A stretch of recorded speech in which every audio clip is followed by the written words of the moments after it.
Okay, well, here we are back for the reboot of the Anti-Film Film Club. Excited about this new reboot because of our new co-host, and my awesome, amazing daughter, Sydney, is going to be joining us for co-hosting, right? Yeah. Going forward, you excited about that? Yep.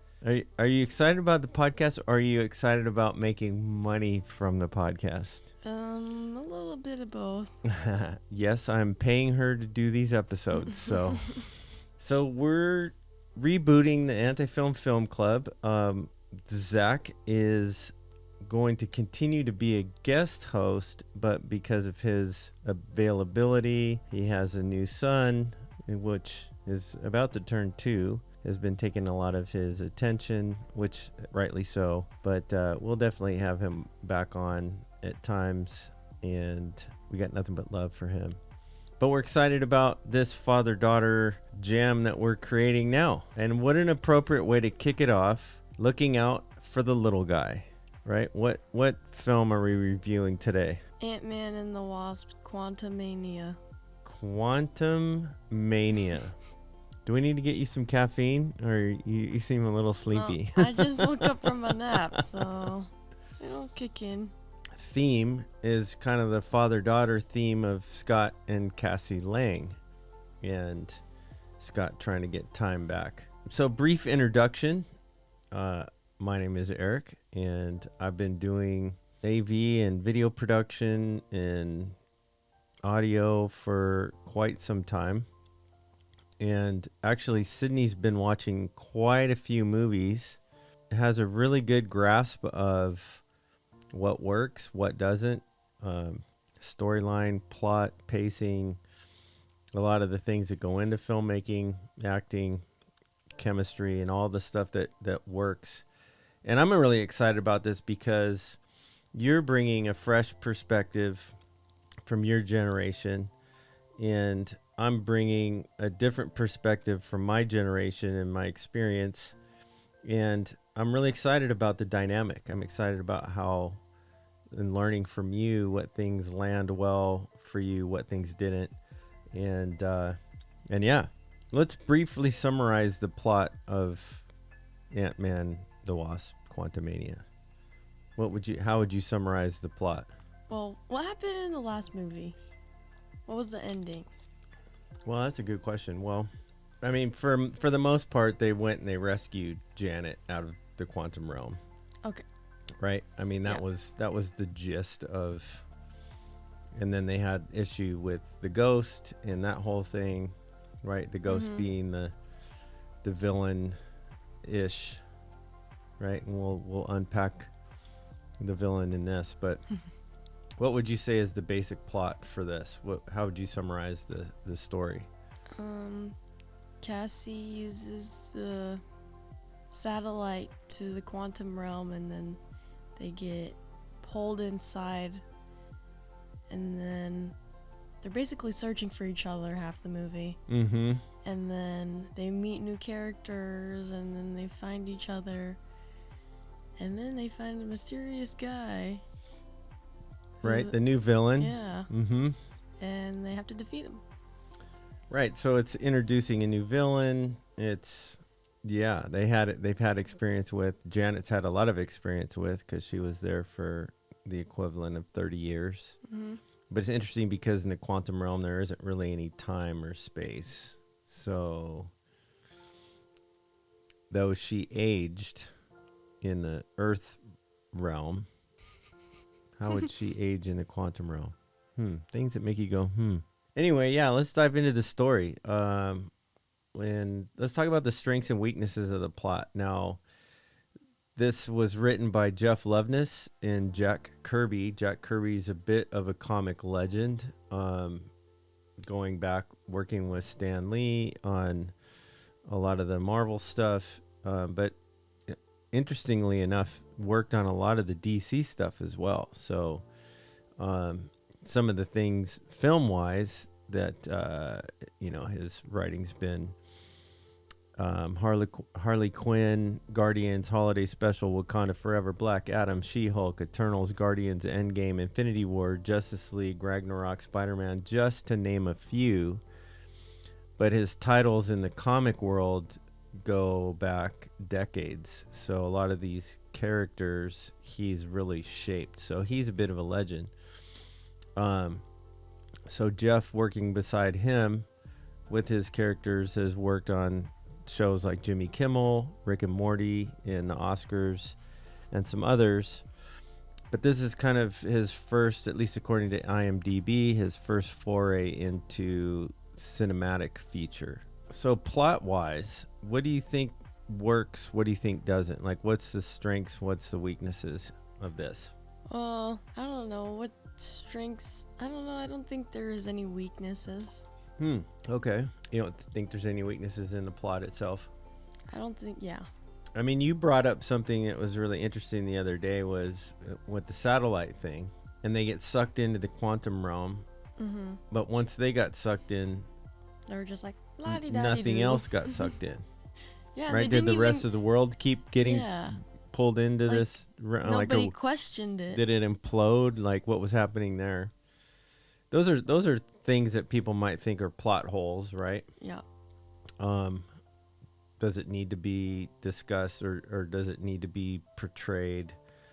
Some of those things are just left unanswered. And some people might consider that a plot hole. I didn't really think about it. It wasn't until you brought it up where I was like, oh, yeah, that's a good point.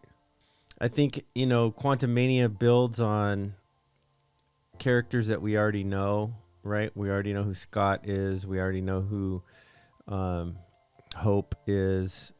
And the new character that's introduced, or characters, is Kang, and some of these characters in the quantum space. But yeah, I didn't feel like there was a lot of issues with the storyline or the plot at all. All right, so so we both agree that the storyline is pretty good. There's something else that you mentioned the other day, which it was cool because opening weekend, we saw it first here in town on Thursday, and then we drove 6 hours to the fan event in LA, in Hollywood, at the El Cap, and got to experience it with all the nerds and the people in the film, and yeah, that was pretty cool. So we've seen it twice, right? And then what was it that you had mentioned that you felt that was in regard to the pacing? Do you remember? It was too fast.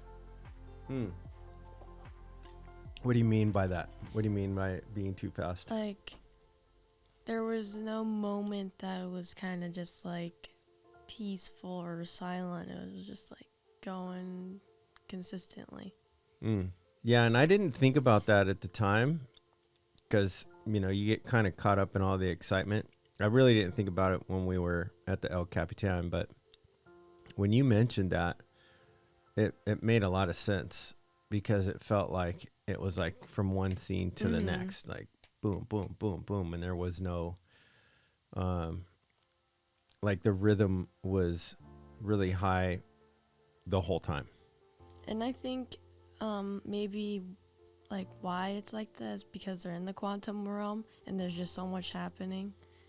So, I mean, there's always like a lot to look at on the screen. Yeah. So as far as like all the different CGI and the world itself was like overstimulating, maybe a little bit.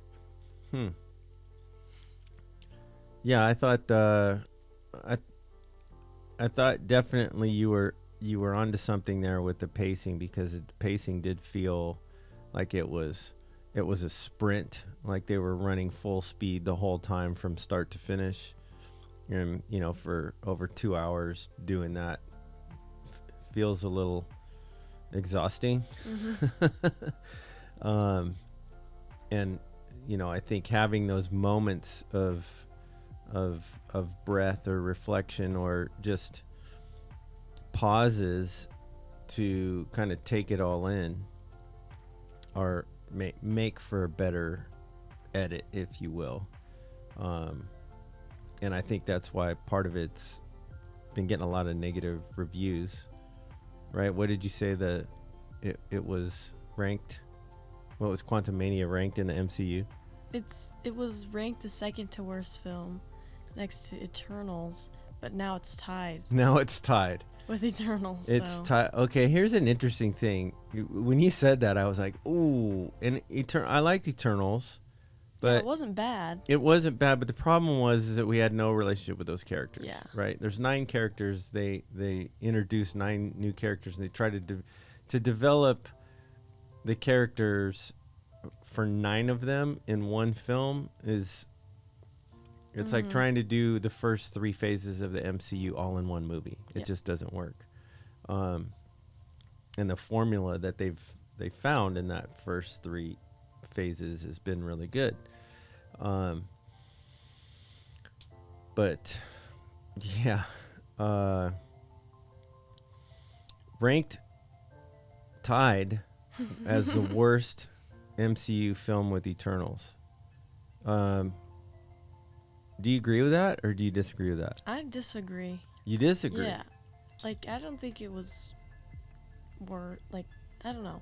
I mean, the MCU has a lot of good movies, so it's hard to compare, but it's definitely not the worst. I totally agree with you on that. I'm like, and here's the other thing. So when you told me that, I went and I looked at Rotten Tomatoes, and Rotten Tomatoes had a 47.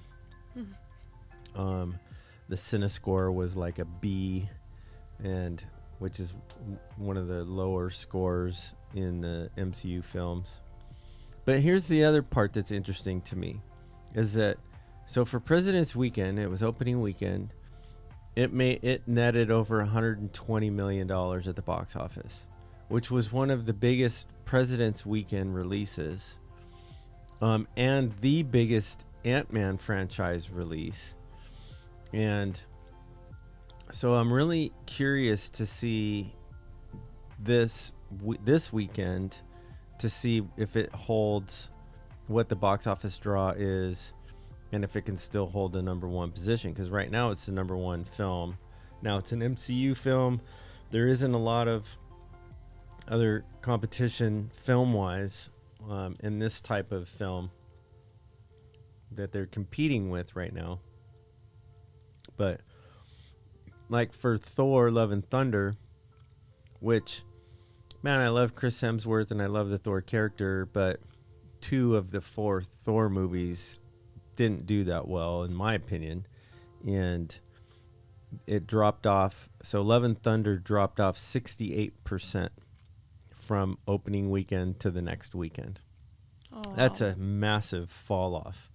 So I'm really curious to see what happens this next weekend. So where would you rank it? Where would you rank Quantumania in the MCU? And you can rank it, I mean, it's the first movie for Phase 5, so this is kind of, we're in a new phase now. But up to this point, where would you put it? I think next to Shang-Chi. Mm-hmm.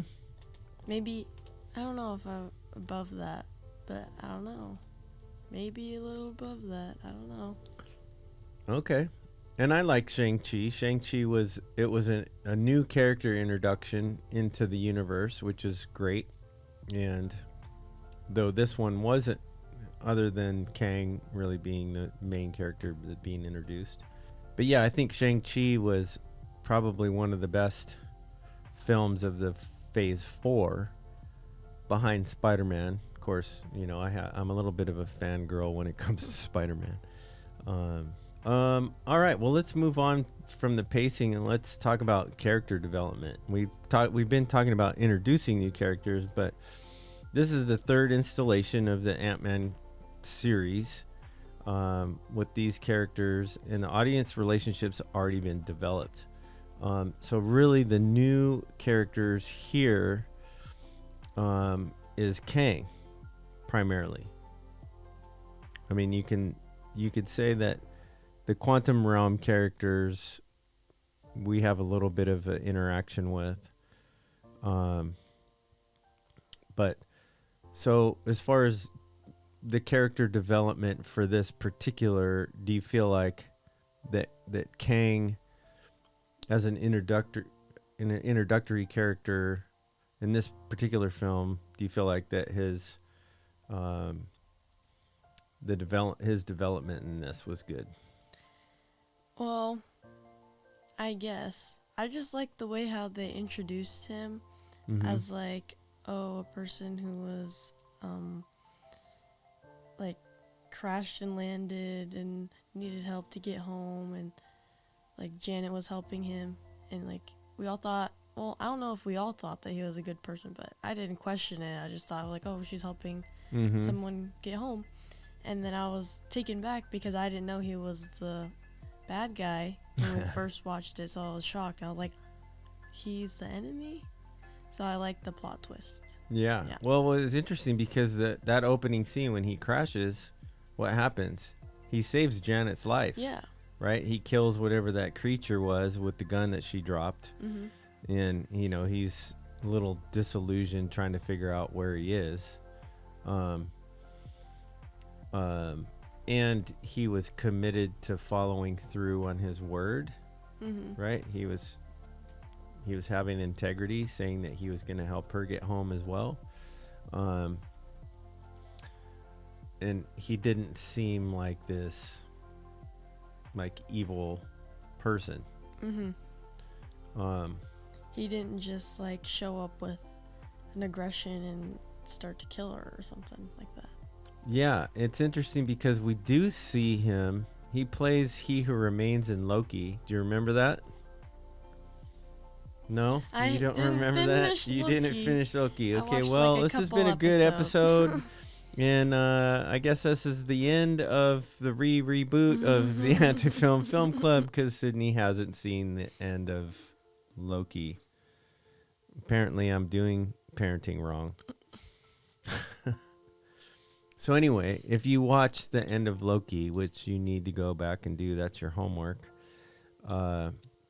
We see Jonathan Majors playing a character called He Who Remains. And it's kind of post Kang wiping out all the other variants of Kang. At least that's the way I understand it. So yeah, you mentioned the plot twist. We're going to throw out a spoiler warning here really quick, just to let people know if they're listening and they haven't watched it yet and they don't want any spoilers.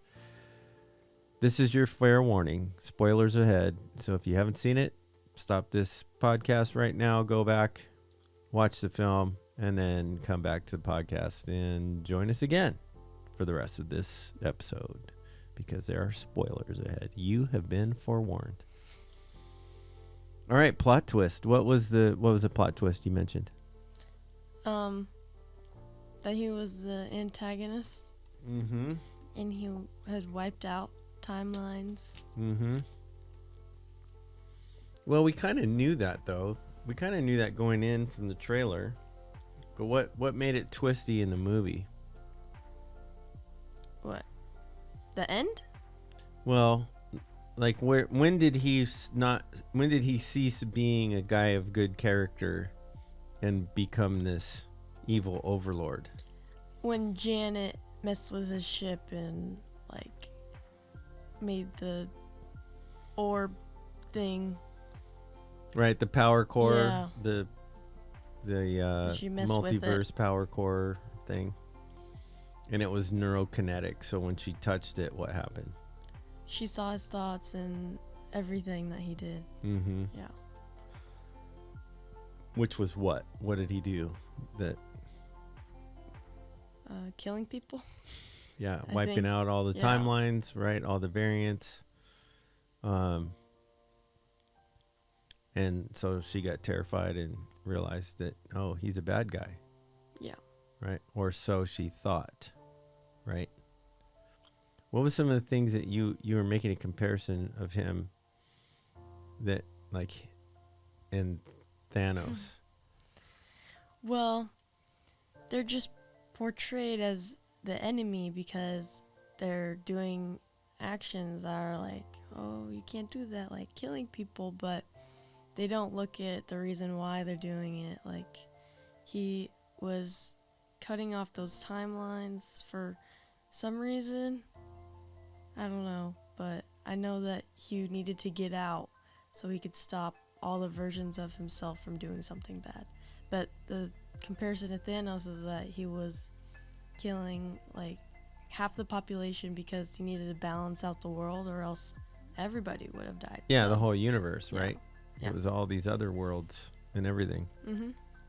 Yeah, that makes it really interesting, right? Because the thing that Thanos stood for, or what he was trying to accomplish, was actually something that was good. Mm-hmm.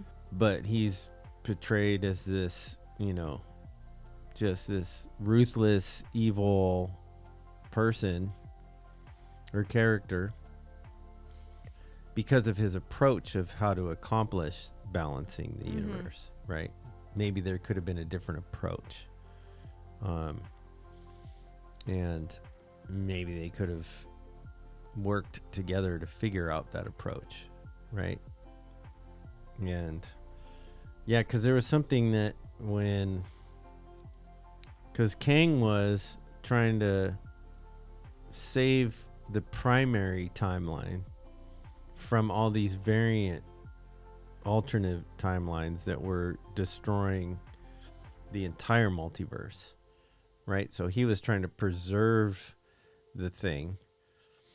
Is that why he kept bringing up like the circle, or not the circle, but like this straight line, and he kept saying, "I see how it ends," or like something like that. Right.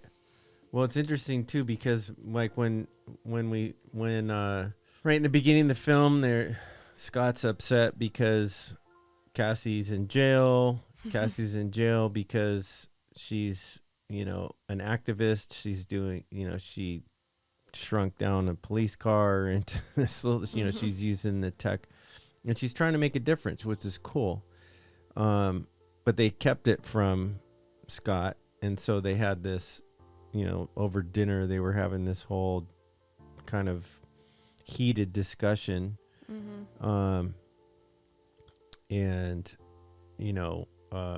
Hank I don't know if Hope was in on it. Was Hope in on it? Yeah. I don't remember. Janet wasn't. Janet wasn't. And Scott wasn't, but they were letting Cassie kind of, explore and, do things that they probably should have all been on the same page about. But Janet was very closed off about sharing her experience and what happened in the quantum realm. But when they sat down to dinner in the quantum realm, when they went to see that guy, where Lord, what's his name?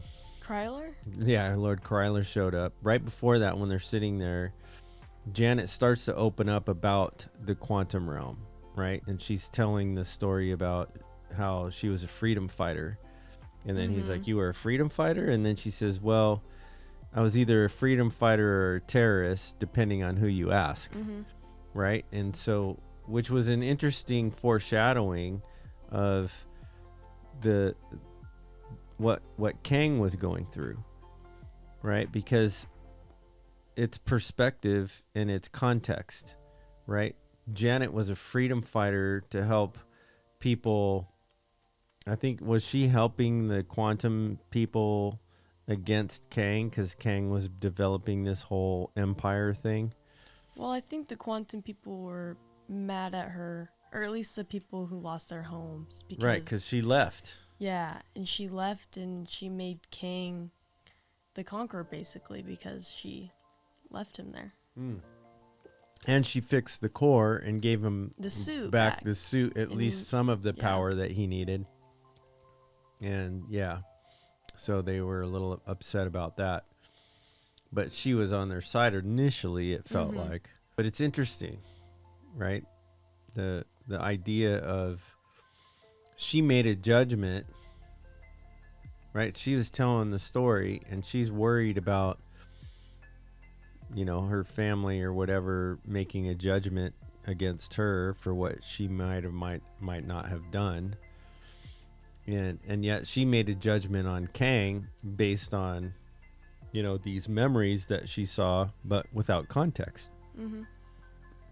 So she didn't have the context of, the entire multiverse is going to explode or implode or whatever if he doesn't take care of all of these variants that were spawned for whatever reason.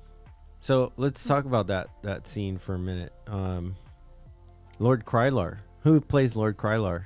Bill Murray. Bill Murray. That was pretty amazing when he showed up, right? Because I expected Kang. I expected it to be Kang. Really? When the ship showed up, because they were supposed to be going to, like, because Kang was looking for them, and they're like, hey, they need to go find him. They're trying to find the rest of their people. Was Bill Murray in the trailer? There was a trailer that did get released that Bill Murray was in. But you really didn't know to what extent. You didn't know what character he played or whatever, but I thought it was cool that he was in there. But he showed up, and then, like, they have a discussion, and then he dies right after that. Right? When, who was it? Was it Janet that threw, or maybe it was Hope that threw the Pym particles that grew the little thing that he was eating in the drink? Do you remember that? Yeah. Yeah. And then it ate him. Yeah. But yeah, let's talk about the production a little bit. Let's talk about, the visual effects, the cinematography. The DP on this was Bill Pope, who also did The Matrix. He did Shang-Chi as well as Spider-Man 2 and Akita, Battle Angel. I forgot about that movie. Yeah. I'm kind of thinking we should go back and watch it and then do one of these on that. I really enjoyed that film. But yeah, what was your feeling? You made some comments about, there was a lot going on earlier. But did you feel like the visual effects worked? Did you feel like the world that they created with the cinematography was great? Like, how did you feel about that? Yeah, I thought it worked. I thought the CGI looked like good. I didn't think it was bad or cheap or. I mean, they definitely have a budget to make it look awesome, right? Yeah. But do you think that it supported the story, or do you think it distracted from the story? I think it supported the story because the whole thing was supposed to be like in the quantum realm. So I think they made it work pretty well. Yeah, it was pretty amazing. Yeah. One scene that really hit me when Michael Douglas is interacting with, like, this bubble flower thing When they first got there, and yeah. his mind is totally blown because when he was studying the quantum realm, he couldn't see that deep into it, and and Janet explains, well, you couldn't see past the void and then whatever the thing was, but just the way he was interacting with it looked so realistic, like it was really happening, and it was having some kind of reaction. The whole landscape of everything made you feel like you were actually there. But like you said, I think part of it, did it support the story? Yes, absolutely. But there was so much eye candy to look at, right? There's so much stuff going on. And one thing that I didn't think about before that hit me as I was thinking about it a little bit more is that that's probably how they felt. right? Like Because the of characters in the story. the characters in the story being in this realm with all this stuff going on. It was like they were so overstimulated, right? just Because wanted of to all go the home. stuff. I mean, it made so I would imagine that's how the characters felt, and they did a really good job making us feel that way. Yeah. And I think for some of the people that are giving the film a bad rating or whatnot are feeling some of these things, and they're not recognizing it. Mm-hmm. And you know, they're saying, well, you know, this and that, and they're being critical of different things. But I think in that regard, does it make you feel uncomfortable? Yes, because of all of this. But I think that's what they're making the audience feel what the characters feel, and I think if you can do that, then that's really good.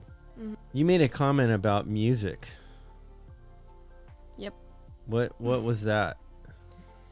They didn't have, like, not good music, but they didn't really have any music at all, I feel like. Like popular music. Yeah. Like the Guardians. Yeah. Like, Right. they didn't have staple songs that made you remember, like, oh, that song was so good in the movie and that was perfectly placed. Like, I didn't remember any songs being played except for the first scene and last scene. Right, which was what? The Welcome Back song. Yeah, the Welcome Back Carter song from the TV show Welcome Back Carter that was in the 70s. And you were kind of giving me an eye roll when I was singing it because I started singing it in the theater. You're like, okay, that's enough. Yep. Yeah, I think that there's the underscore because Christoph Beck, who also did Frozen, Ant-Man, Free Guy, Hawkeye, WandaVision, to name a few, he was actually there.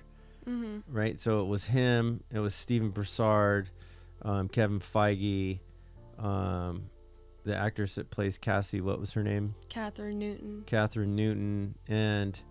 And who else? David Dasmalchian. Yep, David Machian.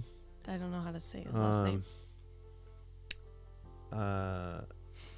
Yeah, David Dasmalchian, I think.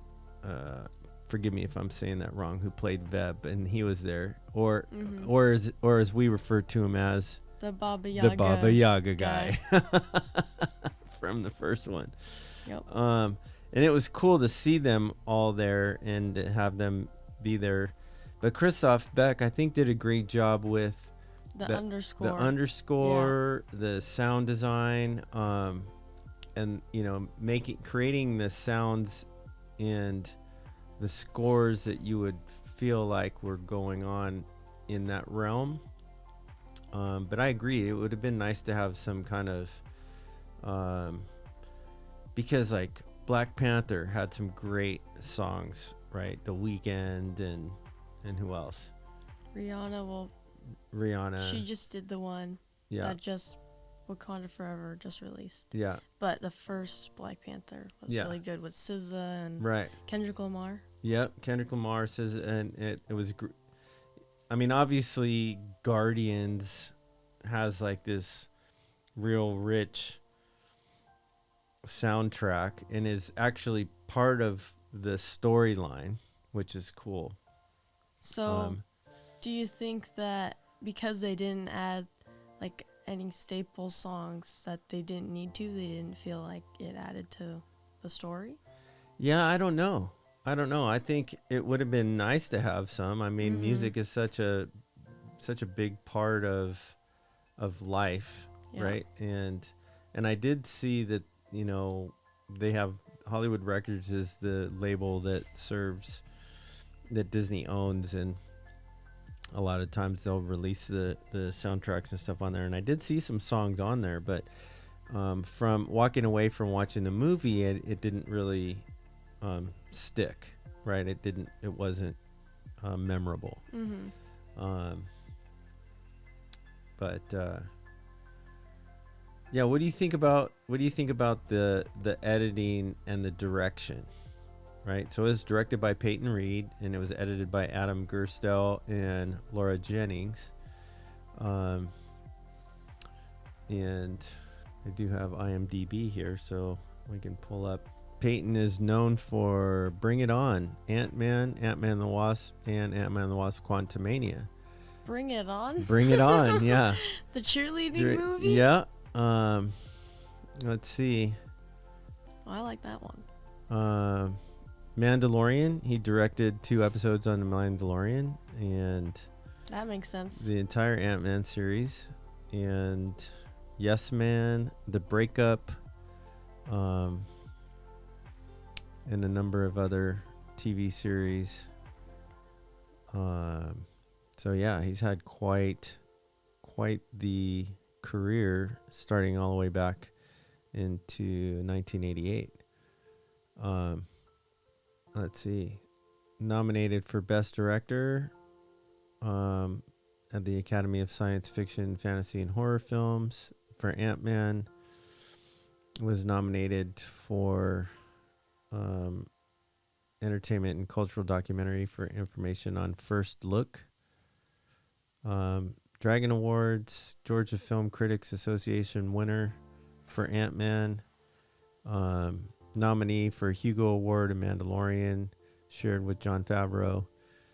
And a number of film festival nominations as well. So he's had a great career. So let's break down the direction and the editing on this. Yeah, I think it's interesting because from the point of the director, right? The point of the director is to tell the story visually, right? Utilizing the script, utilizing the crew, the DP to make everything look great. And sometimes they're involved in the editing process, sometimes they're not, but they're also giving feedback to the actors when they're filming the scenes. That's probably the biggest role is, hey, did they get the take that they wanted? And they're assessing kind of the acting in that space. And sometimes in a lot of the MCU films, the directors will let the actors like do their thing, right? And they're not too overbearing. And there could be some that are overbearing, and you hear different stories and whatnot, but I didn't feel like that was the case here. I felt like he let the actors act, right? Because they're cast. Obviously, we already have this specific cast. But there were a couple of moments in the film to me that I don't know, that didn't serve the story or the scene well. Which ones? And I mentioned this before. It was when Janet. The acting. Right. Yeah. So, I mean, it's the acting with the directing is so closely it's closely knit. There's a lot of personalities and egos and stuff of that nature, right? Michelle Pfeiffer's a great actress. She's been in a lot of things, and how do you direct, or how do you give direction in with some actors? Michael Douglas having the experiences that he's had and the career that he's had, and you just kind of let them do their thing, right? But sometimes you got to give direction. And I just felt like there's a couple of times where Janet's staring off into space, Yeah. right? And then you don't know how she's feeling. Yeah. You don't, it was just, is she okay? Right? I mean, She looks like she's got something a brewing in her Right. stomach. Right. And it was so did she just, did the train come off the tracks and she's You know what I mean? Yeah. And so it was a moment where it kind of took me out of the story. Mm-hmm. It took me out of the film. So there was that, and the other one was in Hope's character. I felt like for the most part, she seemed like it was really more of a supporting character in this role. She didn't have. Yeah, she kind of got left out a little bit. Yeah, there was. But it looked like she wanted to fight everybody all the time.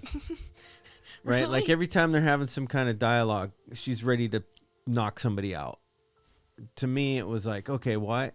Like, okay, if you're powerful and you know you're a badass and you can kick some ass, that you don't need to like get in that fighting position stance, and stay right? in Like, there for like 5 minutes. Because you kind of assess the situation and then you can react to it, and especially with the powers that they have with the pin particles, they can make themselves really small and avoid all kind, or they can make themselves really big, so that also kind of took me out a little bit, where I was like like you just wanted to fight everybody. And there's a lot of fight scenes, and that was appropriate, but yeah. How about for you? And then maybe we can just kind of blend that into the acting, right? Going into the acting performances, and the chemistry, right? Like, how did you feel like the acting was? How did you feel like the chemistry was? I thought the chemistry was good. I thought the acting was good, but I agree with the Michelle Pfeiffer thing. Mm-hmm. Like, I didn't realize that at first, but because I was just like, oh, maybe she's looking for something. But when you did that the last time, I was like, oh, that's pretty funny, because I didn't notice that. But yeah, I thought all the other acting was good, and yeah, I felt like the chemistry, because the chemistry was already previously developed, right? So you brought back all the same actors, which is great, but not Cassie. Right? Okay. Yeah, what happened there? Well, they decided to use a different person from the last Ant-Man film when he came back from the blip and saw her for the first time. Which was actually Endgame. It was Endgame? It was Endgame, yeah. So, because the opening of Endgame is Ant-Man coming back. Really? Yeah, and in the San Francisco, and he's in the he gets blipped back into the van. Oh yeah, and like the garage. Because the rat hits the thing, and then he Yeah. gets pulled back from the quantum realm, because he wasn't actually a part of the blip. He was just in the he quantum was in the realm? quantum realm when all that happened.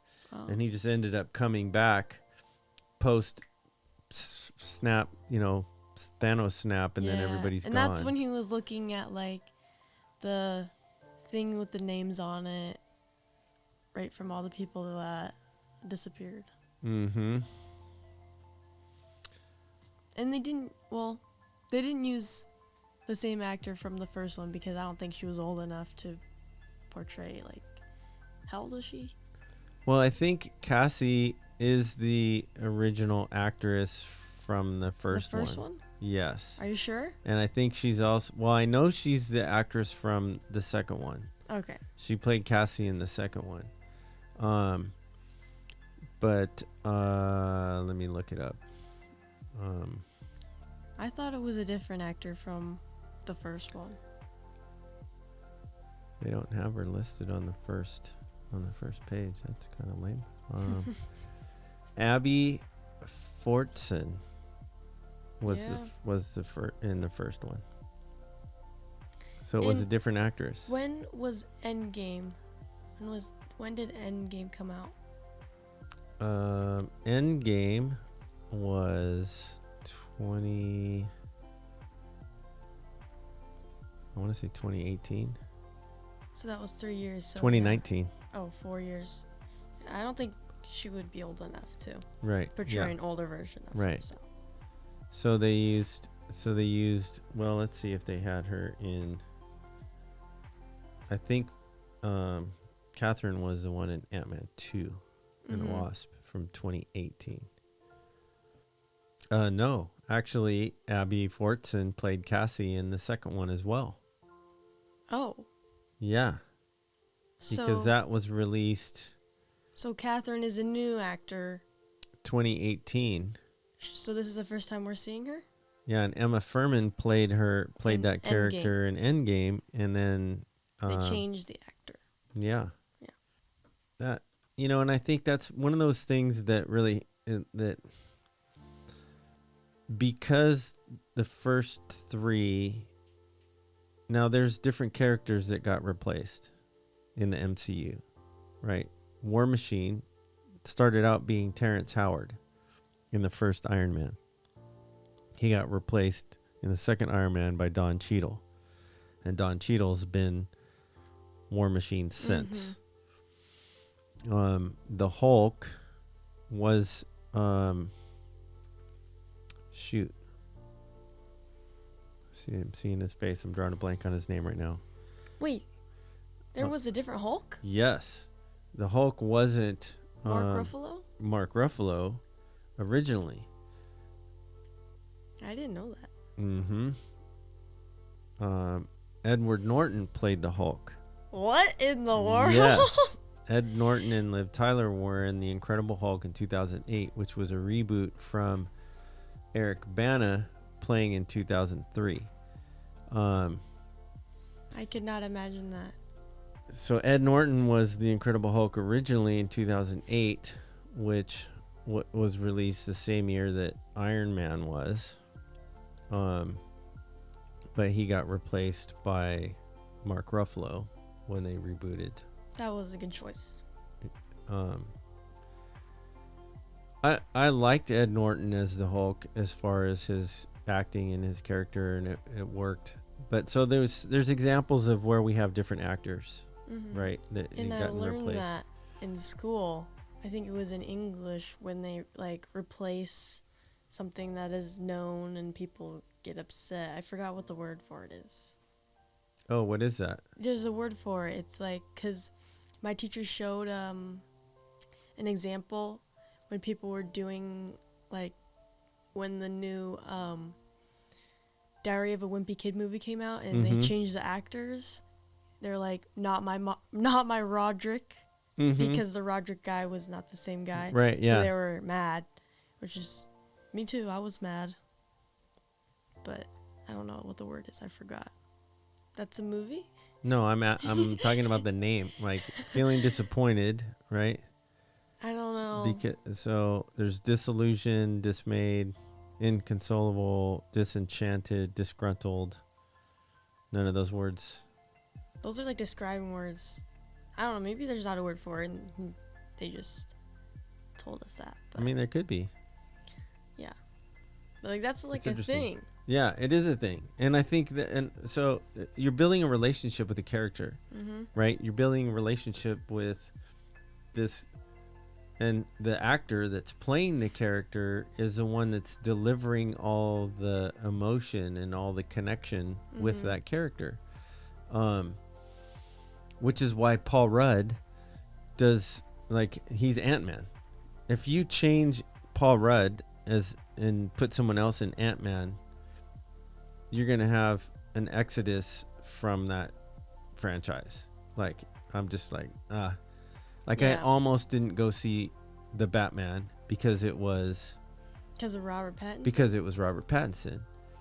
Because I was, and Batman is DC is a classic example of this. They change the actors all the time. How many Batmans have there been? Michael Keaton, Christian Bale, Ben Affleck, and now we got Robert Pattinson and Val Kilmer. So we've got you got 6-8 different Batmans going on. It's like, well, who is it? Like, and I like Val Kilmer's Batman. They all bring something different to the table. But I think that's where DC has gone wrong for so many years is that they keep changing the actors for the same character role.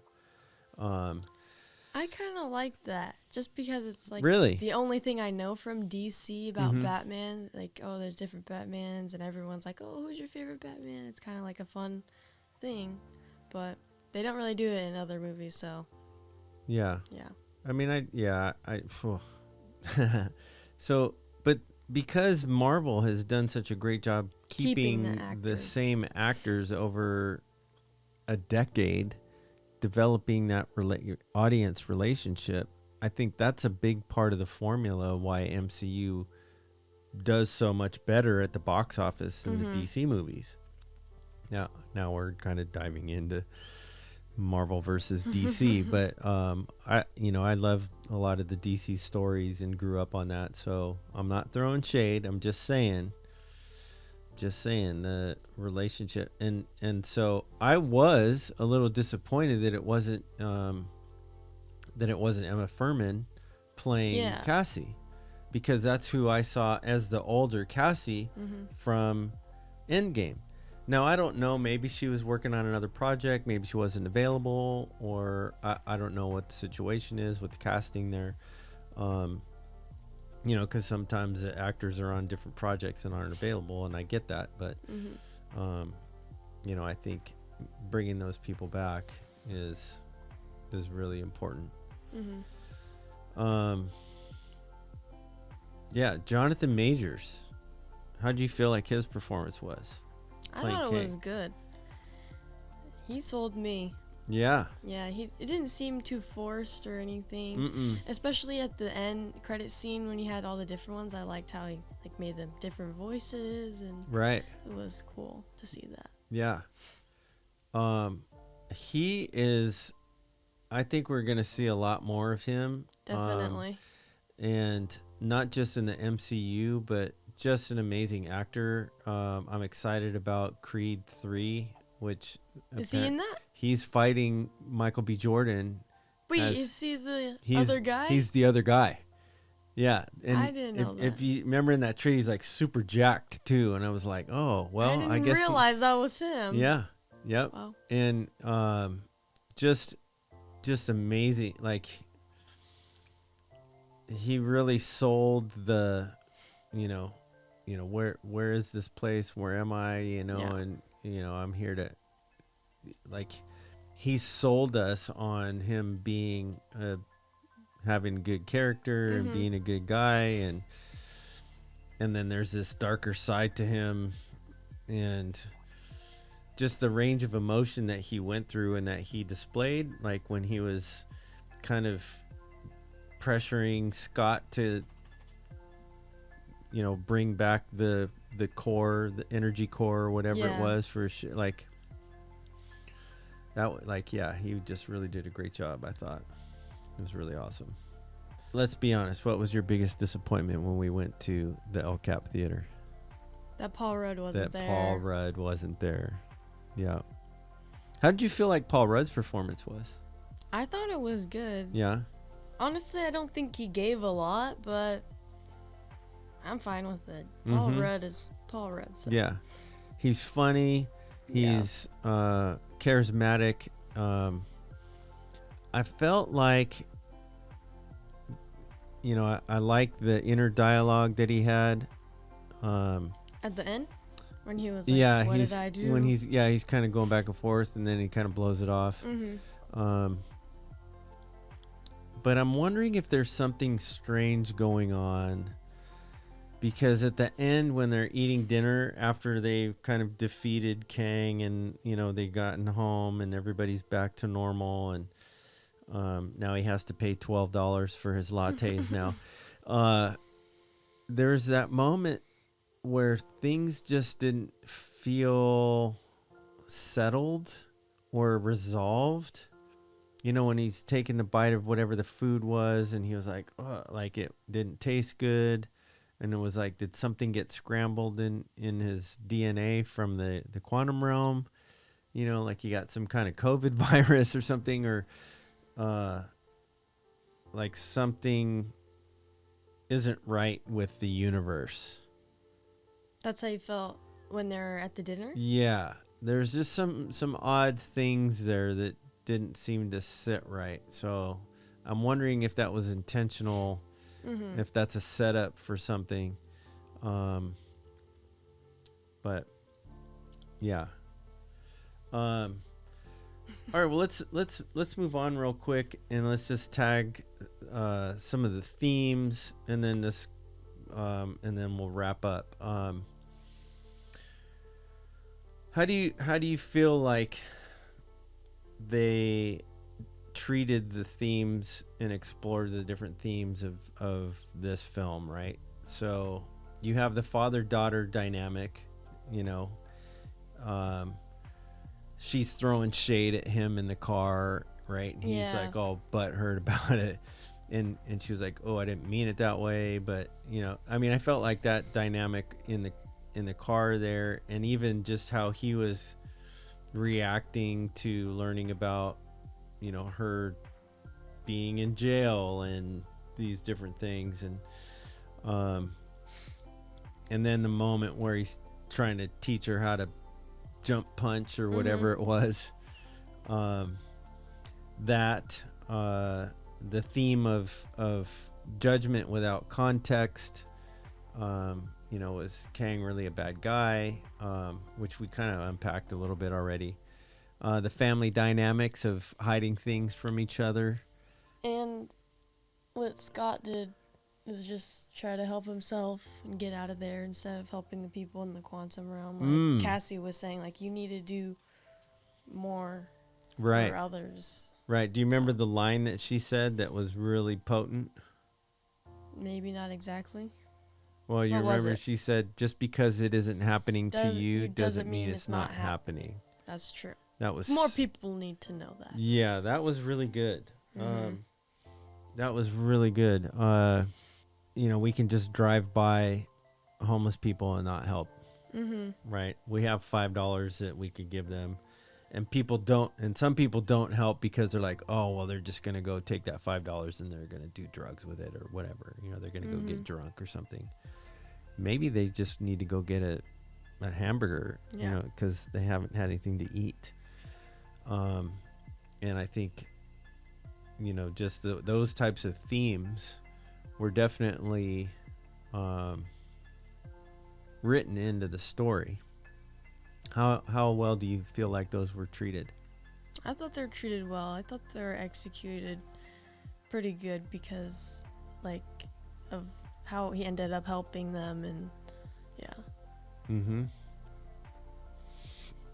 Yeah, that's really a tricky thing too, because there's nothing that really is like grates me personally when I feel like you're jamming your agenda down my throat, right? Like if you're like I have an agenda, like just different films will portray things in a certain way to kind of force you to think a certain way, which I don't enjoy. Like present both sides and let me decide, right? Present what your thoughts are and let me unpack that. Let me meditate on that. Let me think about that and form my own opinion as opposed to, you know, forcing your opinion on. And I don't feel like that was the case. But there were some great themes in there, and yeah, that was inspiring. I mean, it was obviously there's activists, you know, Cassie was an activist, you know, she was talking about how the cops were clearing out the homeless people out of the park, right? And for what purpose? And that's kind of that's a problem. I mean, homelessness is a problem all over the country. And in some places more so than others. I mean, even when we were driving to LA, I mean, how many tents did we see? Yeah, interesting. So Darren ends up being MODOK, which is a mechanized organism dedicated only for killing. Designed only for killing. Yeah, right. But it was hard to take him serious. Right, we had this realization as we were leaving at the same time, right? I think we're going to the drive-through in Chick-fil-A, and we're We were on the highway. Were we on the highway Yeah, already? you were on the highway. Okay, Yeah. so we were on highway heading back, and what did we realize at the same time? Who was MODOK? Mr. Electricidad From Shark Boy and Lava Girl. Wait, yeah. Mr. Electricidad. I could not get that out of my head. I'm like, he is totally Mr. Electricidad, and I don't know other if people thought that too, because then it started being trending on social media, and I was like, that's funny. Yeah, it is funny, and I don't know if Mr. Electricidad originally was, if he was originally adopted from MODOK, because he was kind of a villain, right? He was the villain. He was the villain in Shark Boy and Lava Girl, and But so they're Linus both was villains, and they're both got like these massive face head thing, with these little tiny appendages, which is really, really funny in a lot of ways. It was hard to take him serious.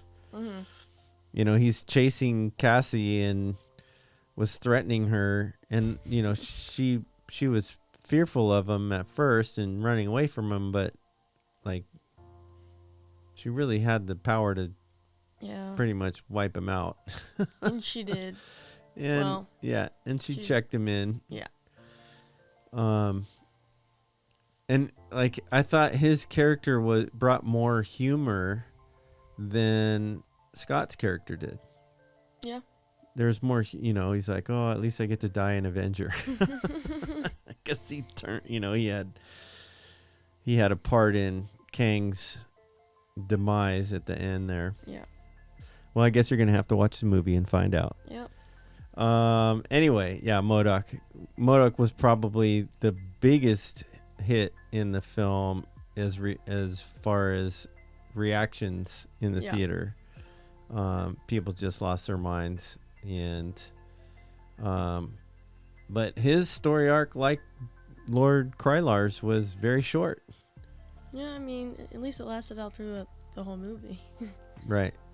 So let's summarize. We've been chatting here for a while, and breaking this down. If you were to summarize the strengths and weaknesses of Quantumania, what would those be? Like, what are the things it does really well? I like the acting together, and the CGI, the visual effects were cool to watch, and they looked real, so that was good. Yeah. And the storyline and King. Mm-hmm. Yeah. I think for me, I've had a little bit of superhero fatigue in the last phase, like phase 4. Though I am a bit of a MCU nerd. So yes, I'm a little bit of a fanboy when it comes to that, but for this particular film, it's given me hope for phase 5. Mm-hmm. Like, I'm like, okay, if this is the start and we're going to go from here, I think this is a good place to start. And excited for Guardians 3. Yes, 100% excited for that. Though I'm a little nervous because he's not going to die. You keep saying that, but I've heard this is the last Guardians, and Nebula's they're all crying, and she's carrying him as if, he's dead. Well, Star-Lord's dead. Come back to life. All right. Well, I think that'll do it for this episode. And thanks for listening. And make sure you follow us on Instagram. And add us on Facebook and Twitter. Yeah. Cool. I don't know if we're on Facebook. I know we're on Twitter. Are we, though? Are we, though? Yeah. Hit like and subscribe in the YouTube channel. Follow us on Instagram and Twitter. And follow us on TikTok, because we'll be posting. Wow. Okay. I'm down if you're going to create the TikTok version of that. I'm totally down for that. And we have some cool footage from the event if you want to use it. Yep. Or whatever. However you do that. You know TikTok really well. I don't know it much at all. Anyway, thanks for listening. And that'll wrap it up for looking out for the little guy, Ant-Man Quantumania. See ya. Bye.